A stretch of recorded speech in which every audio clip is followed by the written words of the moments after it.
Hello guys, আসসালামু আলাইকুম। সবাই কেমন আছেন? আশা করি আল্লাহর রহমতে সবাই ভালো আছেন। আমার ছেলে ক্লাস 2-তে পড়ে, আর স্কুল ছুটি দিচ্ছে 12টায়, এখনও বাড়িতে আসেন নাই। একা একা আসে।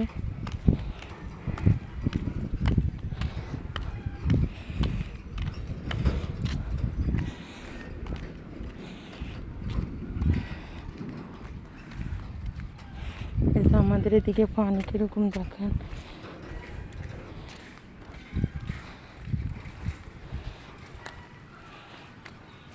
এই যে আমার ছেলে আরব চলে আসছে। আরব, এত দেরি হয়েছে কে?